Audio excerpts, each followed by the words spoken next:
The retreat of the Red Army's southwest front was growing to the dimensions of a panic-stricken rout.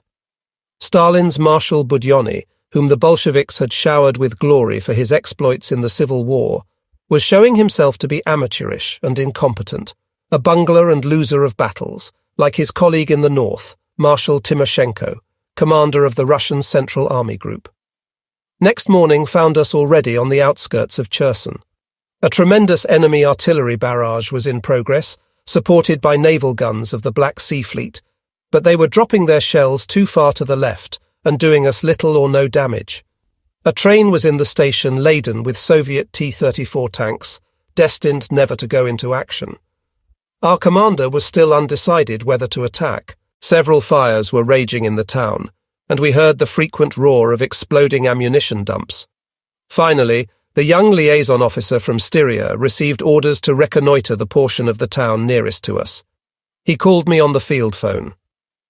"I want you to come along," he said. Our sidecar motorcycle roared through the empty streets. There was no trace of the enemy. A few buildings stood in flames. Swinging around a corner, we encountered a frightened civilian making a beeline for the nearest house. "Stoj! Stoj!" He stopped, frozen in his tracks. I walked to him and tried to question him in my primitive soldier's Russian. No, there were no more Reds left in this quarter. Shops? Wine? Schnapps? He grinned broadly. "Oh, yes. Over there, first right and round the corner, the big red house. You'll find the NKVD supply room for the entire city." The young Untersturmführer did not hesitate. "If we can't take the old man any prisoners, at least let's get him a bottle of wine. Come, let's go." On, we saw the building immediately.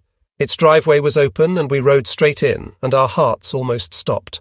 The small courtyard was jammed full of Red Army men, 40 or 50 of them, all fully armed. And the driveway was too narrow for our driver to turn. The Untersturmführer raised his submachine gun. The Red Army men stood motionless. I slid down from my seat and, mustering all the Russian I knew, walked up to the man nearest to me and said, "You want cigarettes? German cigarettes?" Then I held out a full pack. Their faces beamed. "Da, da!" We lit our cigarettes. Out of the corner of my eye, I could just see the Untersturmführer, submachine gun at the ready, directing the driver to turn the motorcycle around. My heart still thumping, I said, "The war kaput. Stalin no good for Russia." The men around me nodded their heads and grinned. One of them brought me a battered mess tin full of red wine.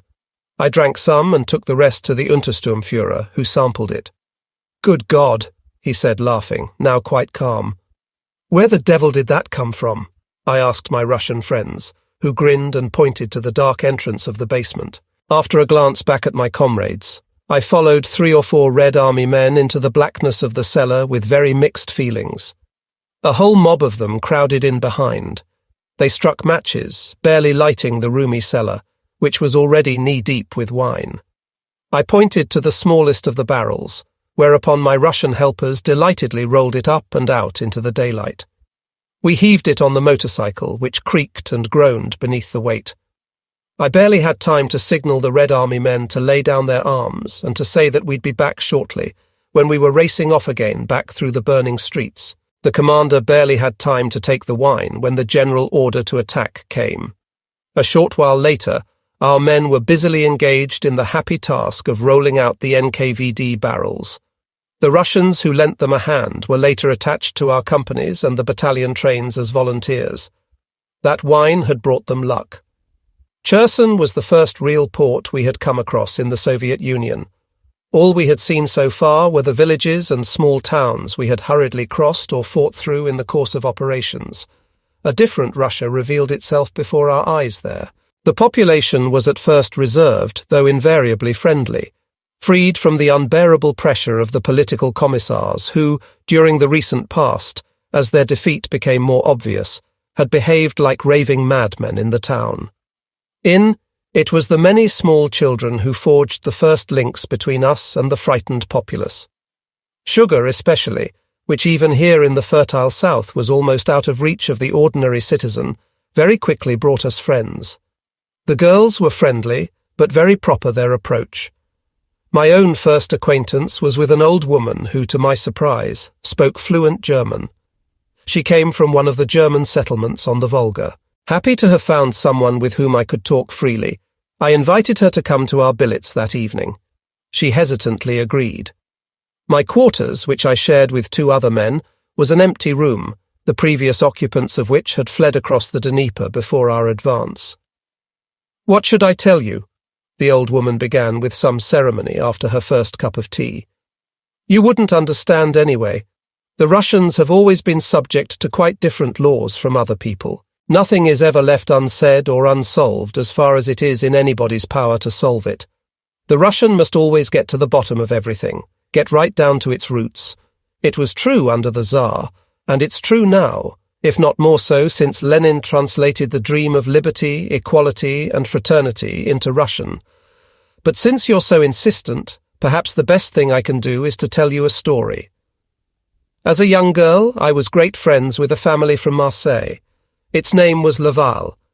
Pierre Laval had an import-export business in Odessa, where it was intended that I be brought up in the best finishing school. By chance, I made the acquaintance of his young wife, Marguerite Laval, a woman 10 years my senior, and we became close friends. Then came the summer of 1919. The disintegrating Cossack squadrons and the last remnants of the Tsarist regiments of the line were being forced back in a disorderly scramble toward Odessa. Around them, a circle of Budyonny's Red Cavalry was flinging itself in an unstoppable assault against the beaten detachments of the White Army. The officers of the international force, the French in particular, were frantically requisitioning every ship in the harbour, from old battleships to the most modern motor launches.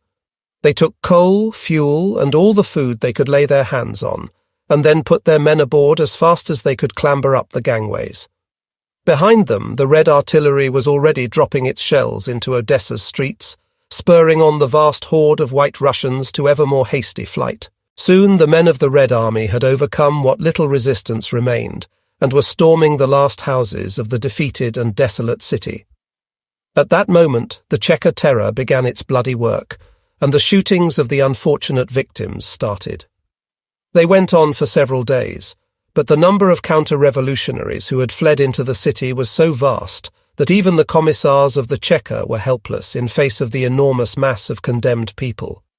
Quick to action, the Chekas loaded their victims into 3 old merchant ships, which had been left in the harbour as unseaworthy, and took them a few miles out to sea.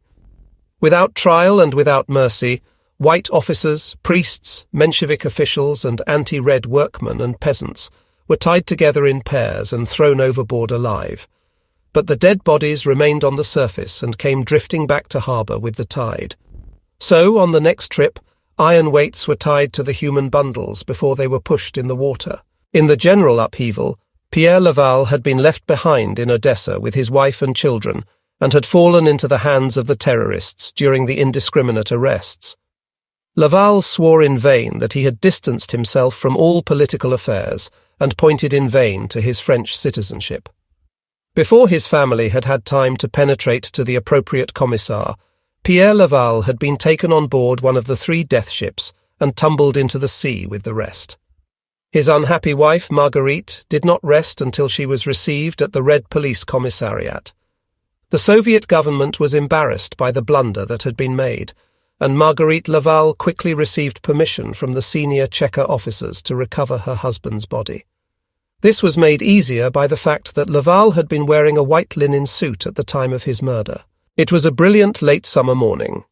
Madame Laval stood in silence beside the diver, Gregor Ivanovich, as the small motor launch made for the death ships still lying at anchor in the harbour. It was 11 o'clock before the sea was calm enough for the diver to let himself down to the shallow sea bottom. The pumps worked rhythmically. Marguerite stared tensely towards the spot where the diver had disappeared, while the Red police officer watched the hand of his wristwatch. After exactly 3 minutes had passed, 2 quick distress signals were received, whereupon the crew immediately hauled the diver back into the launch. Outwardly, Gregor Ivanovich appeared unharmed, but when his helmet was unscrewed, he was dead.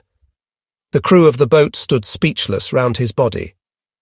"Madame," said the Cheka officer in command, after all attempts to bring the man back to life had failed.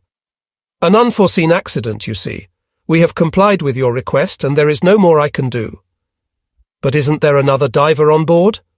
The Cheka officer looked inquiringly around the circle of sailors, who shrank back. Men, Madame Laval said.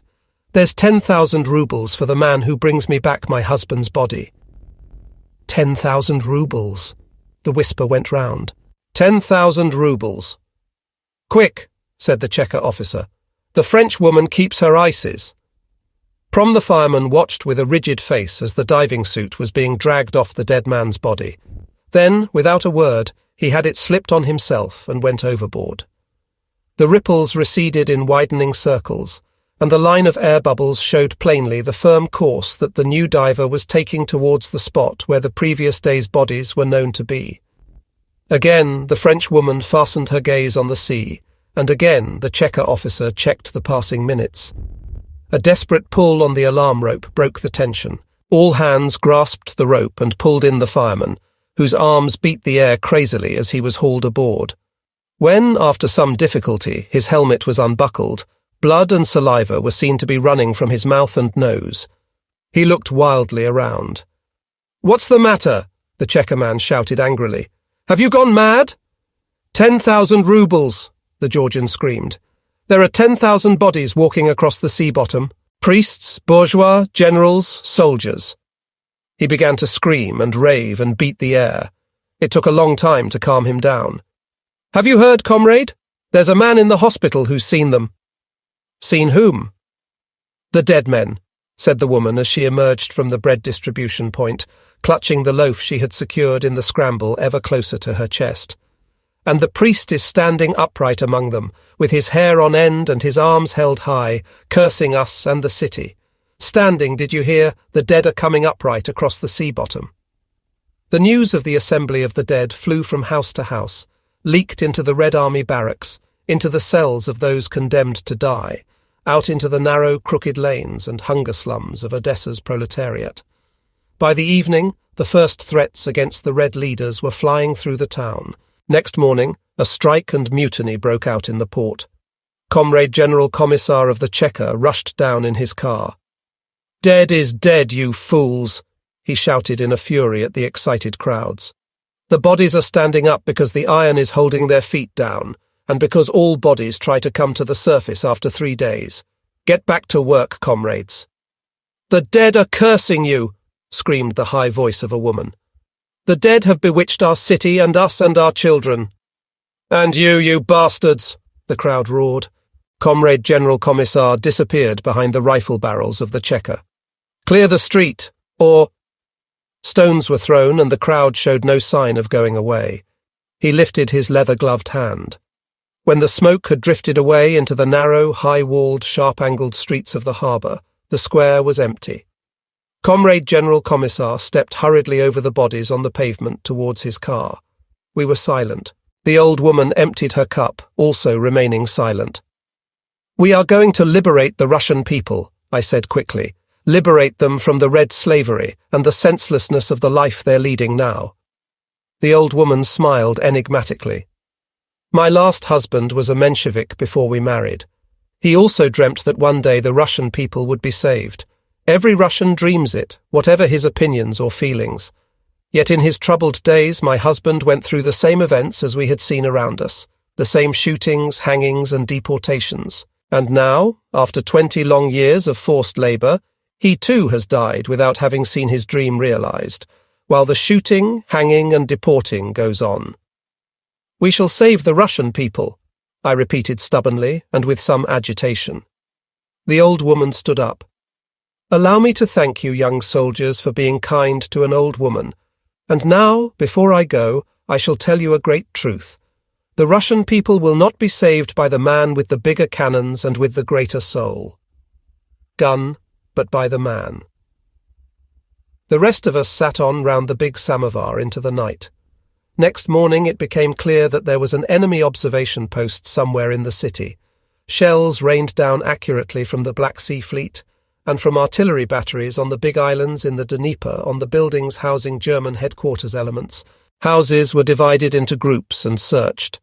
It was striking how foodstuffs and lots of textiles had been stockpiled in the apartments along the harbour, especially in the apartments of Jewish families. All of it was in crass contrast to the lack of items and poverty found in the proletarian apartments. Nothing was confiscated by the combat soldiers, in accordance with strict orders. There were no arrests. A town militia recruited from anti-communist elements proved very useful in the search, and it was, in fact, due to this militia that the man was later interrogated and arrested. He had been using carrier pigeons to direct the enemy fire. The next day, I came across a strange procession in the harbour area. 5 German policemen and several men of the town militia were marching a handcuffed man round the town. The man, who was walking with the other, had a carefree attitude. He had a large placard round his neck saying in both German and Russian, "I am the man who has been directing the Soviet artillery fire on Kherson, and I am responsible for the death of 63 Russian women and children together with a number of German soldiers. For this, I am to be hanged today." Wherever the little procession went, men, women and children crowded to read the words on the placard, then stepped back to allow others to come forward and read. When an old peasant came along who had some difficulty in spelling out the words, the condemned man readily and with obvious pleasure read them out for him. "So you're the one," the peasant said. The man answered coolly and affirmatively. "Serves you right," the peasant replied equally coolly. "I'm glad those damned commissars have been packed off to the devil at last." The man's expression did not change. "They'll be back," he said. The peasant looked frightened and made the sign of the cross. A few women followed his example. "Well, may God grant you a quick death," said the peasant, offering the man a cigarette, which he took with his fettered hands. "When do you have to die?" "This evening," replied the communist, quite ready with the information. Then he was moved on. We looked at each other, not understanding. Was the old German woman from the Volga region right? Were the Russians subject to different laws from other people? The next day we returned to the area around Bobrinets and Komanyelka to rest and refit. New recruits had arrived from Germany to fill the heavy gaps in our ranks, and with them, almost overnight, came dysentery. The hospitals were soon full and overcrowded. The first of my friends to catch it was Kaul, whom I hadn't seen for some time, since he had been transferred to another battalion. He complained of severe internal disorders, and he looked terribly pale and thin. We told war stories, and I told him about my conversation with the German woman in Kherson. "Maybe she's right," Kaul said slowly. "Maybe she's right. One thing is quite certain. Whatever the Reds start, they finish. They are as consistent and ruthless in their lying as in their killing. Whatever they undertake, they carry through with a ruthless and steely resolve, the likes of which we only talk about. In fact, they're the real thing, while we, in so many things, are only half-steppers." I looked at Kaul furtively. He seemed to have changed somehow. The next few days passed in sleeping, eating and drinking. The Wehrmacht daily reports reported a dizzying array of victory after victory. More and more cases of dysentery were reported. Some were discharged from the hospital after a day, and came back to us full of ghastly stories about its horrors. Many of the sick had nothing but straw to lie on. There were no bedpans, and they had to make do with old steel helmets. One morning, I caught myself looking affectionately at my normal excrement. There was obviously nothing wrong with me. I was fit enough. An order arrived forbidding us to drink unboiled water or to eat melons. Our rest period was broken off abruptly. The new offensive had begun, and we were to move towards the Dnieper. As we approached the river on the first evening, I suddenly realized I was feeling ill and got down from my vehicle. It was with some difficulty that I managed to rejoin it in the long column that had piled up at the military bridge at Berislaw. After that, I had to go 3 or 4 times in quick succession. My forehead was covered with sweat, and I was shivering. Our spies were standing at the entrance to the bridge. "Have you heard the news?" he asked. "We just buried Kaul." My heart skipped a beat. He'd been sent to hospital for a follow-up, and the following day he was dead. Apparently his heart had given out. "Here today, gone tomorrow," the first sergeant said laconically. "Watch yourself, we're in for a hell of a barrage." At last we moved onto the bridge. It was a pitch-black night, but after we had crawled along for a kilometre or so, the sky became brilliant with flares. Then came the first bombs, thick and fast. Down they rained, right, left and all round us, while we sat motionless in our vehicles on the bridge. Flak batteries on either bank belched and roared into the night sky, but still the bombs came. But none found the bridge that night. Next day I was losing blood, but I could just imagine that horrible hospital and tried to pull myself together. I ate nothing and suffered all the time from a raging thirst. During rests, the battalion physician gave me charcoal, then tanalbin and finally opium, but it made no difference.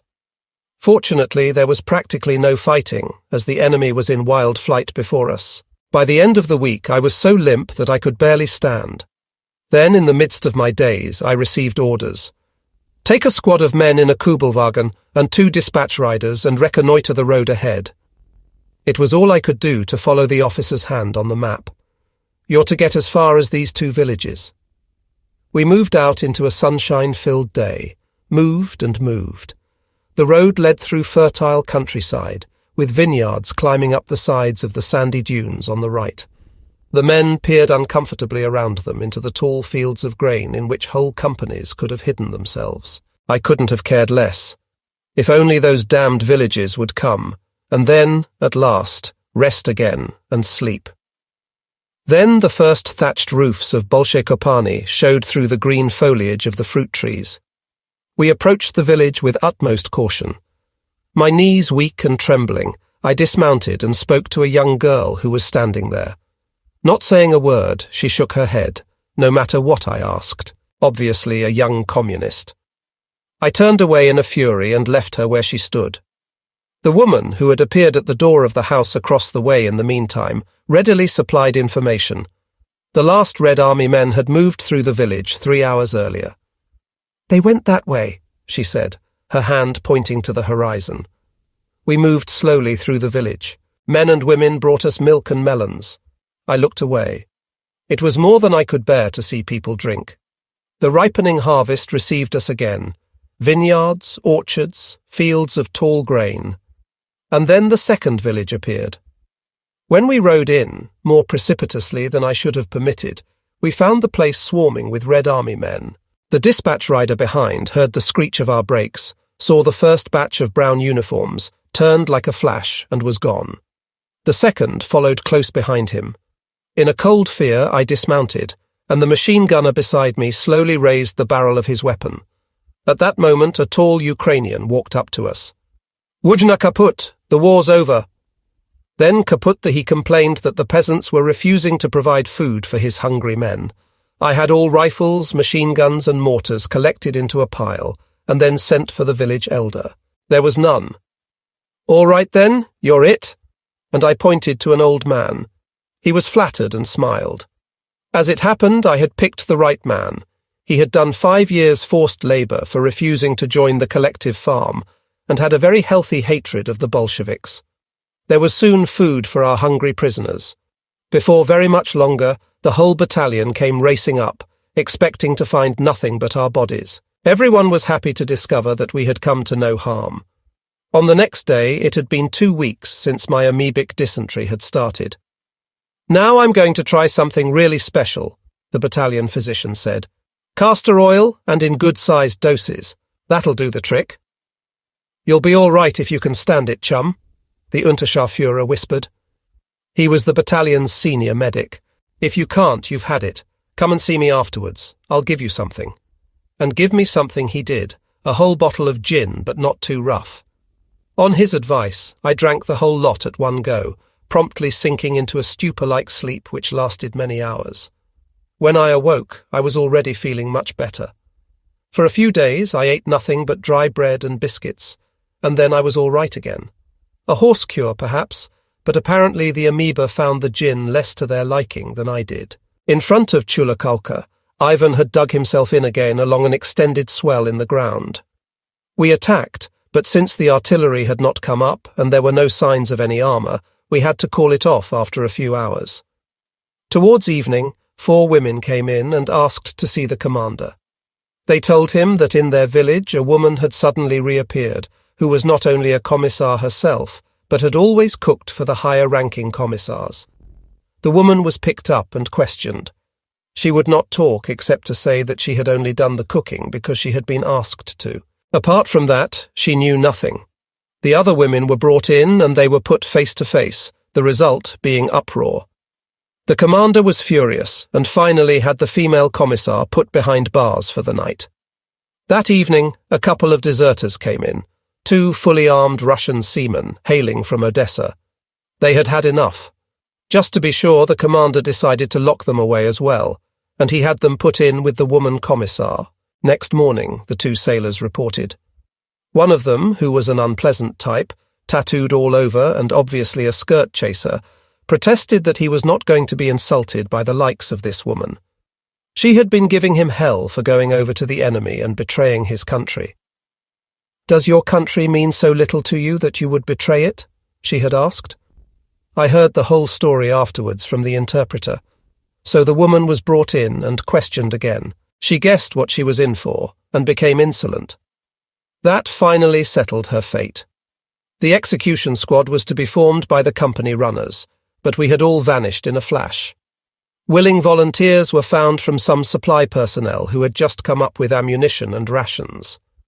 Later, the Ukrainian peasant women came to the commander again and asked if they could have the fine clothes that the woman had been wearing, but he turned his back on them. A short while later, they reappeared, bringing 100,000 rubles and 2 detailed maps on which our positions were accurately pinpointed. They had found it all in the dead woman's undergarments. Next morning, 9 Stukas raced in and bombed the enemy positions. Nobody stirred in the enemy positions.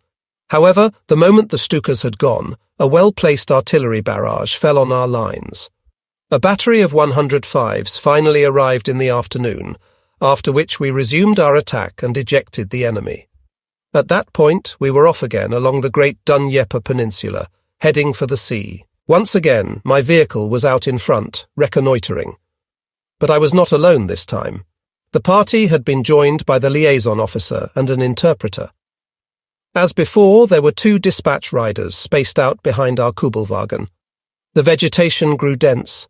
Low sand hills came in sight, somewhat similar to the dunes on the North Sea coast.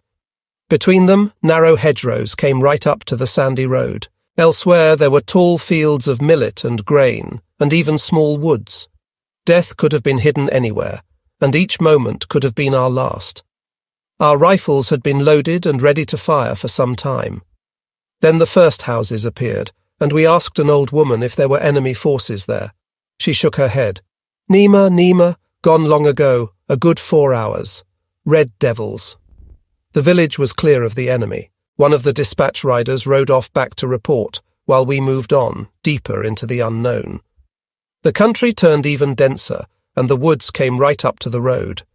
Suddenly we came across a railway line that was not marked on any of our maps. We stood on the running boards, rifles at the ready, expecting to be fired on at any moment. Our second dispatch rider was 100 meters behind. At least one of us would get back, but nothing happened. We moved on and on through more villages that were clear of the enemy. The villagers, men and women alike, clad in their Sunday best. For hours on end, these southern Ukrainian women and children stood in front of their mud huts or lined the road, waving and calling to us. One old woman with trembling hands brought a huge loaf of bread to our vehicle and was overcome when, with a smile, we accepted it. All along the road, armfuls of autumn flowers were showered in on us, asters of all colours, red, white, yellow, blue. Nobody had prompted these people to garland our vehicles, nobody had asked them, and yet they risked their lives to do it. They would have had short shrift if a stray detachment of Reds had heard of it. Many a life had already been forfeited because of a single flower. Great mountains of melons were brought to us. Soon we could take no more, not even the eggs and grapes. Then the battalion closed up after us. Towards evening, bursts of fire began to whistle around our ears again, and on each side we heard the metallic welcome of the Ratschbum. The parade of flowers was over, and we were back in the grim dance. But our men were full of the offensive spirit. They felt the sea in front of them. There was already a sharp sea breeze blowing over the steppe, and far in the distance a white haze gleamed on the horizon. We had reached the Black Sea. The 1st Platoon of the 16th Company advanced to the small harbour where the Russians were making frantic efforts to get the remnants of their shattered army away by sea. We moved out across the steppe. The first buildings appeared, and we approached them slowly. At any moment, the first shot might come and release an inferno of fire. The men in their vehicles, the anti-tank gun and flak crews observed intently to the front. But nothing stirred. Only few pitiable creatures who happily surrendered to our first scouts. The poor wretches had only been called up a few weeks before and had been without food for days. We dismounted our vehicles with pistols and rifles at the ready and combed through the houses of the fishing village. From away in the distance came the low rumble of heavy explosions, which at first we thought came from coastal artillery. Soon we realized it was the work of our own Stukas, and then they were there. In a moment, they were over our heads and circling far out at sea. The first one dipped down into its dive, and a fountain of water rose steeply up from the sea. Then we caught our breath.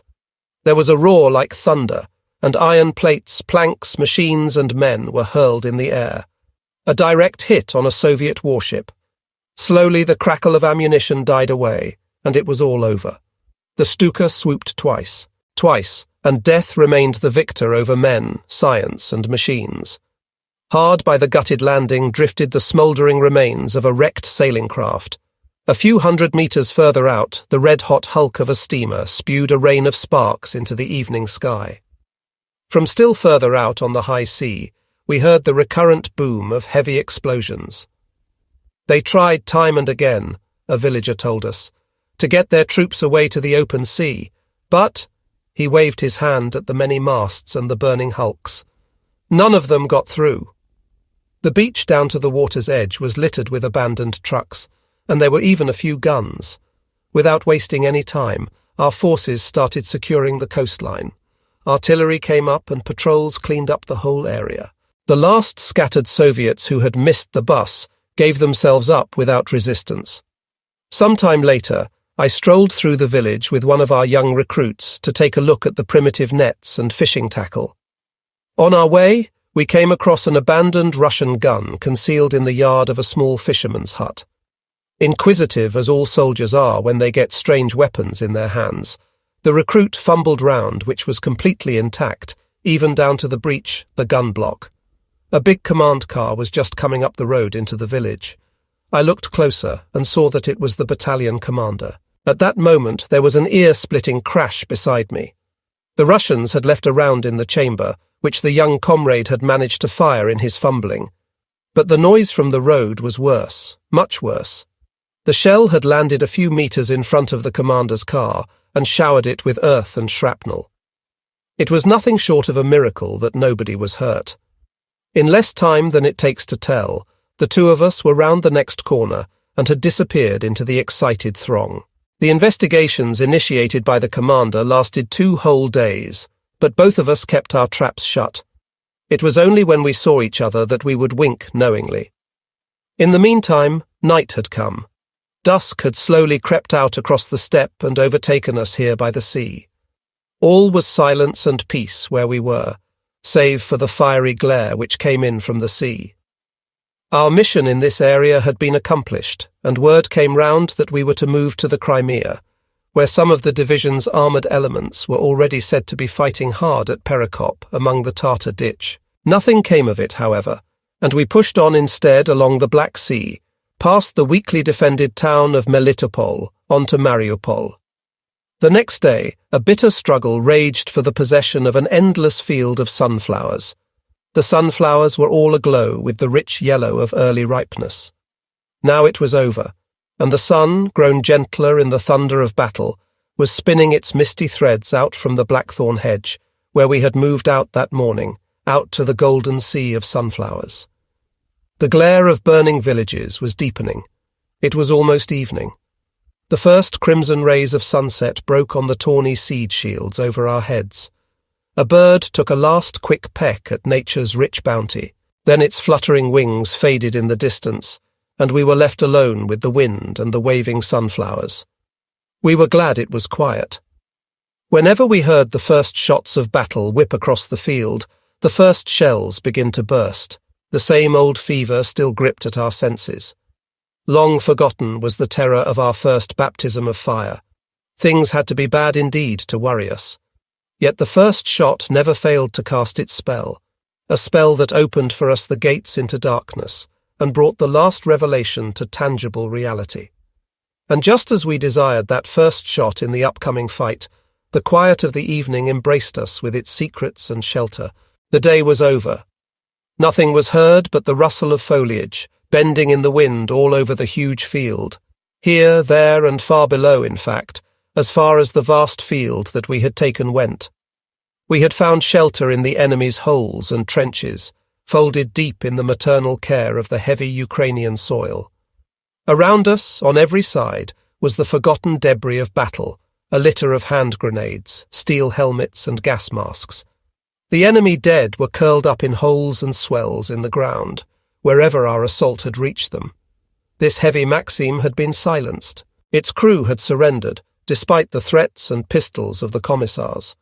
That mortar that had given us so much trouble and had been so well concealed by the giant sunflowers was orphaned near our foxholes, its crew of Kalmucks beside it. Our machine gun burst had sat well. Wherever you looked, at every metre, death was to be seen among the sunflowers. On the edge of the field, our listening posts were secure in Russian trenches, covered from the side, from above, from the front, by the great yellow blooms. Even the anti-tank guns and the 2-centimetre flak had vanished below the yellow sea. It was as though death himself held court there among the sunflowers. Yesterday, he had worn a red star on his pointed Moscow helmet. Today, he had joined our ranks. The yellow roof over our heads, we lay on the edge of our trenches and awaited the red counterattack. Thin smoke rose from a nearby hill where a small village was burning. But the enemy was taking his time. Sunflowers. As a child, I had already loved them, slim and graceful and yet so strong. Later on, when I had my first room of my own, my unskilled boy's hand had cut the picture out of an illustrated magazine, put it under glass, and hung it as a beloved decoration above my bed. Sunflowers. I dreamt the first dreams of my life under it. The first good picture I had from an artist's hand was a small study, blooming sunflowers. To me, they were an eloquent expression of youth and maturity. Everything was unified in them. Delicate playfulness, unique beauty, and maternal generosity, which gives of itself in teeming abundance. Thus, the first Ukrainian sunflower fields came like a greeting from home and childhood. They fascinated us still more when we saw what an important part they played in the harvest of those wide plains and hills, and the many ways in which their seeds served the mushik. It was no wonder, then, that they were an endless delight for us, until the day when death first sprang out from behind their tall stems and tore great gaps in our ranks. It seemed like a friend's treachery, until bitter experience taught us that sunflowers spelt death. One day, the field would be the enemy's, the next day ours. Today, the enemy would find shelter beneath the yellow roof. Tomorrow, it would be our turn. It was a true struggle that had erupted around this flower. The question arose, would we ever see sunflowers again without seeing the death in their midst? But all was now peaceful in our field. A pale moon was rising, pouring her lifeless waxen light over the yellow flood, and a deep, almost alien calm drifted over us, bringing a strange sense of sanctuary in the sunflower field. Hours passed before morning greeted the new day. It greeted our outposts up front and us in the lines. The glint of its first light on our gun barrels wiped clean all thought of yesterday, as if it had never happened. For a brief moment, it touched the yellow sunflowers around the fresh graves that we had left alongside the trail. In the meantime, Mariupol had fallen to other battalions of our division, and there was nothing left for us to do but move through it in their wake, amazed. Our route led us through the enormous tank factory, which a few days after the fall of the city was already working again. But for us. Our objective, Taganrog. Up to that time, the Red Air Force had been little more than a joke with us. In almost all cases, their bombs fell to the right or the left of their targets, and their ratashard been repeatedly brought down with small arms. The Red Air Force, both in men and machines, seemed to be far below the standard of their armour and infantry. Our men had a joke. You can be killed by a Russian bomb falling on your head, but it's your own stupid fault if you are. We had never seen a Soviet aircraft fly along a road. They always flew across it, a fruitless business either for fighters or fighter bombers. They were over and gone before the target could be identified. How were they supposed to do anything that way?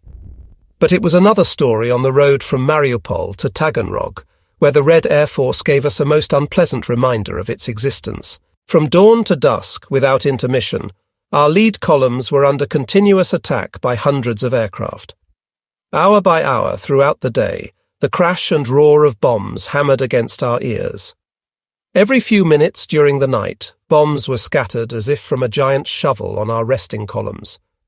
Surprisingly, that hurriedly improvised massed use of Soviet aircraft actually did very little damage. However, the effect of those lame fireworks in course of time was very heavy on our nerves. It was evening, and I had a roof over my head, an abandoned farmhouse. The broken panes of its window rattled from the shock of distant explosions. 2 comrades were sleeping deeply and peacefully beside me. I alone was awake and listening in the moonlight night. We had been moving for hours, always eastward, always towards the enemy, whose combat power our companies had shattered. My vehicle had fallen behind the rest of the battalion with engine trouble, and we were steadily overtaking the endless columns of the German advance in an attempt to catch up. The driver, Wilhelm, gazed contentedly ahead into the sunny afternoon. We overtook a light flak. There was another one just ahead. They always made me think of forts on wheels. Then I blinked. The gun in front had stopped with a jerk, its barrel elevating. "Over to the right!" I yelled. At the same moment, the first bombs fell beside the road, ambushed by Ratas. The approach of the enemy aircraft had been drowned by the noise and rattle of the moving column. We vaulted to the ground. There was a small old house beside the road, and in one leap we were over the low fence and flat on our faces behind the mud wall. We were no longer just 2. A third man from another unit had joined us. I was on the verge of speaking when a fountain of earth shot up beside us, followed a second later by rafters and pieces of wall. The house had been hit. Without thinking, I straightened up and yelled through the rattle and crash of gunfire, "Round the corner!" and pushed Wilhelm on in front of me. The other soldier followed close behind. Lying there, huddled tight together under the mud wall, I thought, he ought to come in closer, but forgot that thought in the explosion of the next few bombs. There must have been at least a dozen of the Soviet aircraft, scraped together in a desperate attempt to cover their retreat. Another near one, near enough to lift us bodily from the ground. A voice cried out, "Wilhelm?" I could see nothing in the dense smoke and dust that enveloped us. Then I heard a groan close beside me. It was the other comrade. "Medic!" I shouted. Wilhelm stood up and shouted into the smoke, but one was already on their way. From the eyes of the medic who dressed the wound, I could see there was no hope. The shrapnel had gone straight through his back and chest. Bombs were still falling, but they were a good 100 meters away at that point, and spending their force impotently in the open field. Then I saw. The bomb had fallen on the very spot where we had been lying before, barely a meter from the corner of the house. That corner had saved us. But what of the comrade who was now dying? "You're bleeding," Wilhelm said. I passed my hand over my face. There was a thin line on my neck, a mere scratch. It was nothing. Another centimetre and the story would have been different. I turned to the dying man and found him looking straight at me. That serious, tanned young face. I felt as though I had always known it. I bent over him and smoothed the hair back from his sweat-covered forehead. He smiled. Some men from his own unit had arrived by then and were doing what they could for him. Why hadn't I pulled him in closer? I left him with some trepidation and walked over to our vehicle. Once again, we moved rapidly forward. It was quiet in the deserted village. A few stray horses, frantic with terror, galloped across the broad meadows. The night sky was red with a flickering glare. A cow lumbered slowly out of the darkness and stood snorting in front of me. It was probably several days since she had been milked. The tanks were rumbling on the road, their tracks clanking heavily through the night. Our advance was continuing. Gradually the dull pressure which had been weighing on my spirit all day began to lift. I was beginning to understand the meaning of the old house by the roadside. We were in this together. We were all lying close together. What good would it have done, even if he had moved in closer? Death had come from the left, and a comrade had died so that the others could go on and build the future. Had Cousin Hein come from the right, then he would have gone forward into enemy territory. The soldier's hour does not wait for the tolling bell and the peaceful grave. It comes when it comes, and he must heed it. The air still throbbed with the distant rumble of war. A shiver went down my spine, and I went back into the house. Sleep came to the sound of our tanks grinding on through the night, and the defeated Russian hordes in front of them were running. The window panes rattled softly. Next morning, while the main body continued its advance along the main route of advance, individual vehicles with dispatch riders were sent off to the right and left to reconnoitre the side roads. They remained in visual contact. We moved along the coastal plain, the road barely wide enough for our vehicles. But we got through. On our left, dark blue waves broke against the narrow sandbanks and came riding up in white foam almost to our wheels. On our right, drenched in the autumn sun, were the miserable hovels of fishermen and dock workers. Delicate threads stretched silver across the road. We arrived in a village and were at once surrounded by people, men and women. We were the first Germans they had seen. Wilhelm, our comrade from Hanover, showed them a few snapshots of his wife and children, and they stared at them wide-eyed with curiosity. Suddenly, a young woman started to talk excitedly and turned to me, pointing again and again first to the photographs and then to her own ragged skirt. Then she began to cry, while the rest of them stared silently at their feet. The picture of a well-dressed German worker's wife was too much, the contrast with their own lives too great. We smoked a couple of cigarettes and then moved on at a leisurely pace. Auf Wiedersehen, a boy called after us proudly, his only German words. The call to partisan warfare had met as little response from the civilian population there as anywhere else. There were only the two of us German soldiers. The Soviet Empire was creaking at the joints. The people no longer believed. They were finally seeing the truth with their own eyes. Up on the slope of the hill was a large building with a garish facade, the Air Force Academy. Music came from within, faint at first, then louder, and finally fortissimo Tchaikovsky, as I entered the gloomy combination lecture hall and dining facility. Outside, our flak were banging away at a few ratas, which vanished like evil spirits across the sea. The pianist, a thin, middle-aged woman, did not pay attention to any of that. She sat, bent over the keyboard, wrapped up in her music. When she saw me, she jumped up in alarm. "Nichevo," I soothed her. "Don't let me disturb you." "Merci, monsieur," she said in awkward, half-forgotten school French. It's so long since I sat at a piano. It's a miracle, an absolute miracle. I stayed for a while, listening. Then I turned and tiptoed out of the room. In the corridor outside, I saw 3 Russian youths standing round the false god of Soviet Russia, who looked as though he were about to pass into eternity with his fist clenched. They whispered together a moment, then made a grab, and with a crash, the plaster Lenin went hurtling down the stairs. As if shocked by their own temerity, they stood for a moment in silence. But nothing moved. From the movie hall, the music went on, new melodies from Tchaikovsky, full and bracing. Farther to the rear, at a place where flames and smoke were still pouring from oil tanks that the Russians had fired, our forces were regrouping for a fresh drive into enemy territory, to carry the flag forward in our victorious march. All vehicles were streaming in that direction. Next to us were the azure waters of the Sea of Azov. Then we turned northwest and advanced further into the open country. We were again engulfed by vast fields of sunflowers, endless waving cornfields, on and on, until the enemy turned once more and gave battle. Night lay heavy upon us. The thatched roofs of the Ukrainian village in front loomed dark and spectral against the night sky. It had taken us all day from first light until late in the evening to work our way up through the sunflowers, which were tall enough to close in over our helmets and submerge us in a world of fantasy.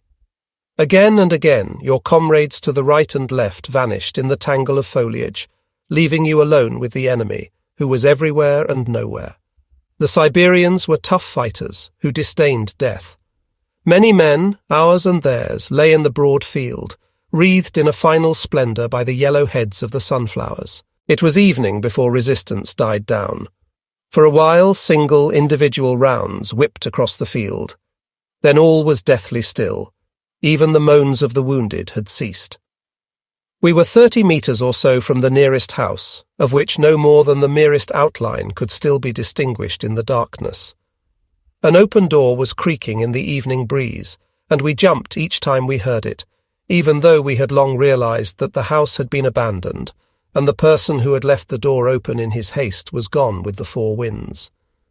From over in the west came the clank and clatter of tanks, probably the armor that had been directed to support us coming up under cover of night. Then suddenly we jumped again. Over to the right, a white cluster of light was setting the night sky aflame. Soon the flares formed a circle in front of us like ghostly Christmas lights, and we heard the monotonous drone of the Martini bombers 24. However, in a few minutes they faded away in the distance and were lost. But it had given us a look at the small village in front of us, which really did appear to be empty. Gunner 1 nudged me and whispered, "Let's go." We crawled out of the sheltering defile slowly. I heard the section leader in front curse softly at a telltale clatter from the light machine gun. We crept on forward, rifles with the safeties off. We had reached the low wooden fence. Suddenly, all 9 of us hit the deck. But nothing happened. Only that damned door had creaked again. A man in front stood up, ran to the door and wrenched it wide open. A flashlight gleamed. Drawers and cupboards stood open and empty, and the simple bed frames were bare. On the floor, a jumble of old letters, yellow with age, faded photographs, rubbish of all kinds. A picture of flight. Outside, we heard the muffled steps of the neighbouring forces advancing. All at once, the platoon leader appeared in the doorway. We were to stay in the village for a night's rest, since we had been in action all day. Others pushed straight on through the abandoned village and moved out across the marshy meadowland to establish an outpost line. Gave we the room a perfunctory sweep with an old broom, and then lay down, dead to the world, on the well-trodden mud floor. As I sank into sleep, I heard what I thought was a soft moan in the distance, but I was too tired to bother with it. Some time later I awoke, puzzled by my surroundings. A full moon was drenching the room with its pale light. I tried to collect my thoughts. There was Franz beside me, and over there Karl. And this was the village we had been unable to take, and which Ivan then, in the end, voluntarily evacuated in the evening. I heard a thin wail from close by, and was immediately awake. Beside me was a tiny white kitten, hardly bigger than my fist, crying quietly to itself. I tried to entice it, but it skipped away, and then slowly backed out towards the open door, meowing again. I stood up stiffly and followed, but it slunk away again out into the yard, enticing me on towards the fence, where it stopped in front of a sunflower, emitting sharp little cries. This time it remained still when I approached. Under the sunflower was a big, scrawny cat stretched out gaunt on the ground, with half its head taken off by a piece of shrapnel. The kitten tried repeatedly to get its mother up and circled round her, crying. Then it gave up and stood still staring at me. I knelt down and stroked it, but it took no notice. I felt how terribly thin it was. The people of the village had probably left several days ago, and since then the mother cat must have been keeping herself and her kitten alive on what she could scavenge. I had a sudden idea and felt in my bread bag for my emergency rations, a small tin of sausage, which I opened with a bayonet and then put under the kitten's nose. After a preliminary distrustful sniff, the tiny animal fell to it ravenously, while I looked on contentedly. Suddenly I heard footsteps in front of me, and I looked up to see the platoon leader standing on the other side of the wooden fence and staring in silence at the scene before him. He had approached silently across the short grass. I jumped up in confusion. "You ought to be court-martialed," he said quietly. "Now get back to sleep." I returned to the house, tired, defeated, and incapable of thought. As I fell asleep, I heard the rattle of an empty can being chased across the yard, playing cat and mouse the way content cats do. Next morning, when the platoon leader came in, my heart sank. But he said nothing. Shortly afterwards, the orders came taking us out again into the world of death. As we moved through the village, section by section, along each side of the shell-torn street, a small white figure stalked up the middle of it, tail in the air, and remained with us until the steppe received us once more.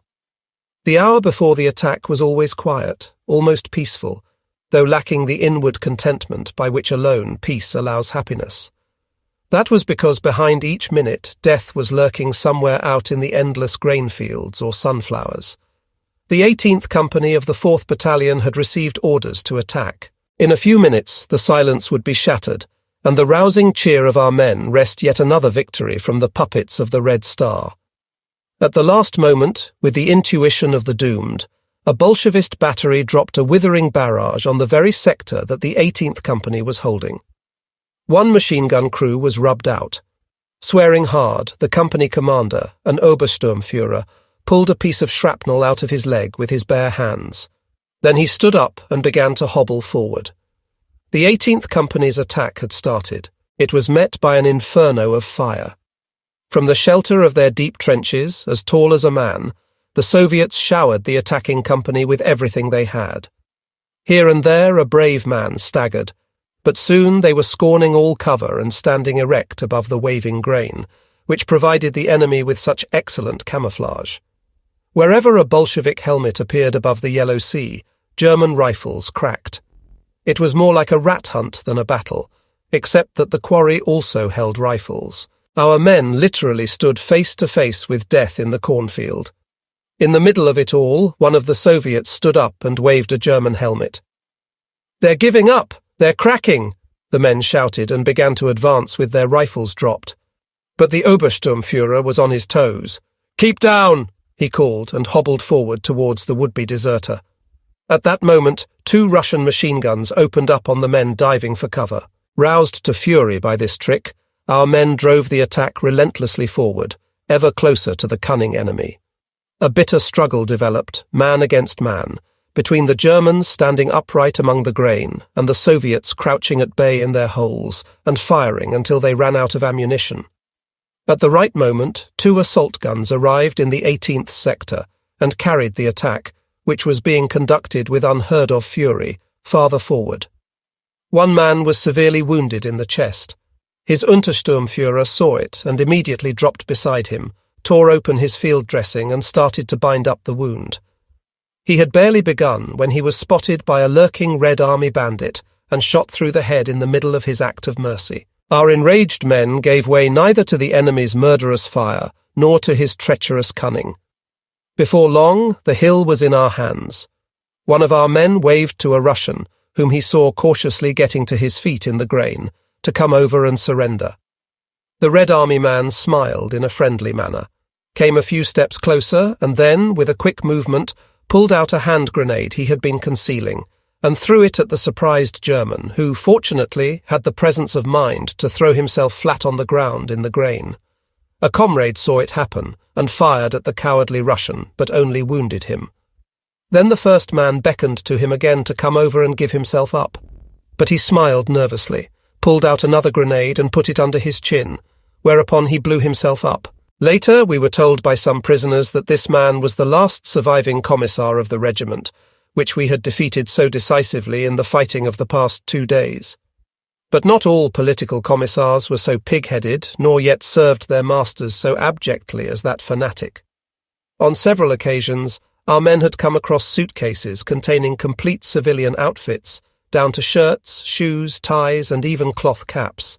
They puzzled us for a long time until we were eventually let into the secret by a soured and embittered prisoner. Every commissars had provided himself, secretly of course, with one of those suitcases, which they hoped would give them a chance of getting away safely if things did finally go wrong. Those safety suitcases of Stalin's political commissars said little for the Bolshevik belief in victory. "Fight to the last drop of blood, comrade. By the way, Ivan, where's my suitcase?"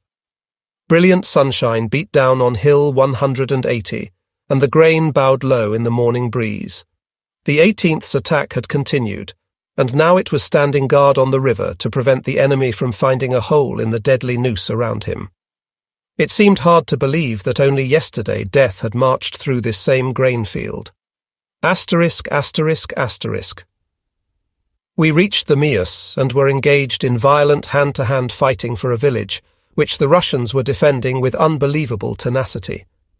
In front of us was the city of Taganrog. The Russian artillery was firing like crazy, but to our surprise, very few of their shells were exploding. It was not until some hours later that we realized what the strange miracle had been. They were firing with delayed fuses. When our supply columns closed up toward us, not aware of the danger and cheered to see us, the shells started exploding to the left and the right of the road, but without causing any serious damage. In the meantime, we had moved on almost unopposed and reached the center of the city, where I received orders to take a squad and comb through a block of streets. There was hardly a soul to be seen, and the tall buildings stood silent and forbidding. I forced an entrance into one of them, and then worked through the landscaping and courtyard of each building up to the front, opening or forcing open the main gates from inside. But the street outside remained quiet. After a while, we found ourselves in front of a small park. We climbed cautiously over the low wall, and to our amazement, found ourselves confronted by what looked like a palace. Covered by the rest of the squad, another man and I walked slowly up the wide stone steps, opened the unbarred door, and found ourselves in an entrance hall outfitted with magnificent carpets. We crept round the first corner, and were brought up short by the sight of a couple of Tartar warriors dressed in chainmail complete with sword, shield, and helmet. We had found the Taganrog City Museum. We walked slowly on through the museum's many rooms. Nothing had been touched, and the glass cases were all intact. Paintings by ancient and modern Russian masters looked down on us from the walls. Buddhas and prayer wheels mounted on pedestals stood side by side with the pain-distorted figure of Christ on the cross. It was the Department of Superstitions. In one room we found toys dating from earliest antiquity up to the present day, from dolls of wood and stone at one end to harlequins at the other. I took down a couple of them, one a puppet and the other a plump doll with red cheeks and flaxen hair, and stuck them in my belt beside the hand grenades. Then we went back through the main gates into the street, where everything was still quiet. On the corner of the street we could see a multi-story block of workers' flats, similar to those in Vienna, only more primitive. I divided the squad into two, and we moved cautiously towards it on either side of the street. Suddenly we stopped short. In the courtyard of the flats were hundreds of people of all ages crowded together and watching our approach with hostile eyes. The machine gunner planted his gun on the ground, cocked it and got into position.